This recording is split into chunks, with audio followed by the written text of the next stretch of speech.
Hi hello అండి. ఈరోజు వచ్చేసి మన ఇంట్లో మినపప్పు గారెలండి. సో ఎంతో టేస్టీ హెల్తీకరమైన ఈ మినపప్పు గారెలు ఎలా చేసుకోవాలనో చూసేద్దాము. అంతకంటే ముందు మన వీడియోని ఫస్ట్ టైం చూస్తుంటే సబ్స్క్రైబ్ చేసుకోండి. సో ఇక నేను ఒక గ్లాస్ దాకా మినపప్పునైతే కడిగి నైట్ నానబెట్టేసుకున్నానండి. ఓవర్ నైట్ నానబెట్టుకున్న తర్వాత పొద్దున్నే ఇలా చూస్తే పప్పు అంతా తుంచితే తునగాలన్నమాట. ఇప్పుడు నేను మిక్సీ జార్లోకి ఈ పప్పునంతా తీసుకుంటున్నాను. మీ దగ్గర గ్రైండర్ ఉంటేనే గ్రైండర్లోకైనా తీసుకోండి. సో ఇలా తీసుకున్న పప్పునంతా ఇలా చూసారు కదా, సాఫ్ట్గా నేనైతే మిక్సీ పట్టేసుకున్నానండి. సో ఇలా మిక్సీ పట్టుకున్న దాన్ని ఒక బౌల్లోకి ట్రాన్స్ఫర్ చేసేసుకొని దీంట్లోకి ఒక 2 టేబుల్ స్పూన్ దాకా సాల్ట్ అనేది యాడ్ చేస్తున్నాను. దాంతోపాటు కొద్దిగా సన్నగా తరిగి పెట్టుకున్న పచ్చిమిర్చి, అలాగే కొంచెం సన్నగా తరిగి పెట్టుకున్న అల్లము, ముందుగా కట్ చేసి పెట్టుకున్న ఆనియన్ ముక్కల్ని ఇలా సన్నసన్నగా ముక్కలు కట్ చేసి వేసుకుంటున్నాను. దీంట్లోకి కొద్దిగా కరివేపాకు, అలాగే కొద్దిగా కొత్తిమీరను కూడా యాడ్ చేసుకుంటున్నాను. ఇలా యాడ్ చేసిన ఇవన్నిటిని నేను పిండిలో బాగా మిక్స్ చేసుకుంటున్నాను. దీంతోపాటు కొంచెం వంట సోడాను కూడా యాడ్ చేసుకోండి.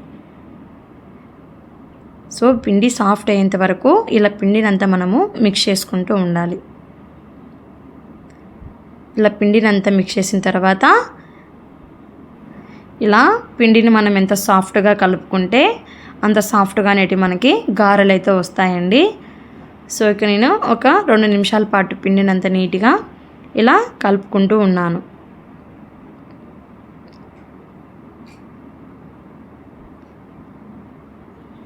ఇలా కలుపుకున్న తర్వాత నేను ముందుగానే ప్యాన్ పెట్టేసుకొని ప్యాన్ హీట్ అయిన తర్వాత ఆయిల్ అయితే యాడ్ చేసుకుంటున్నాను. తర్వాత నేను చేతితోని పిండి తీసుకొని గారెలు అయితే వేస్తున్నాను.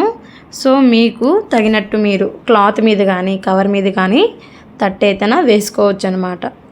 సో నాకు కొంచెం ఎక్స్పీరియన్స్ ఉంది కాబట్టి నేను ఇలా చేతితోనే గారెలు అనేటివి వేస్తున్నాను. సో తర్వాత గారెలు ఇలా కొంచెము సైజు చిన్నవిగా లావుగా వస్తున్నాయని మిగతాటివి నేను కవర్ మీద తట్టి ఇలా అయితే గారెలు అయితే వేసుకుంటున్నాను.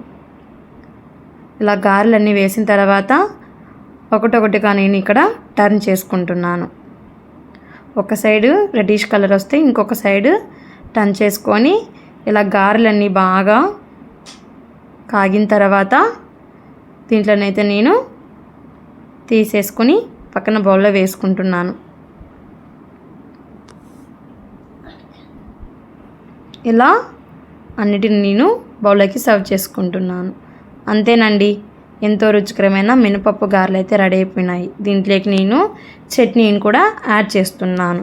సో చట్నీలో ముందుగా నేను పల్లీలు అయితే వేయించి పెట్టుకున్నాను. దాంట్లోకి ఆనియన్, ముందుగా వేయించి పెట్టుకున్న పచ్చిమిర్చి, కొద్దిగా రాళ్ళు ఉప్పు వేసేసి ఇలా మెత్తని పేస్ట్ చేసేసి పోపు వేసేసుకున్నాను. సో మినపప్పు గారెలకి చికెన్ కర్రీ అయినా చట్నీ అయినా ఏదైనా బాగుంటుందండి.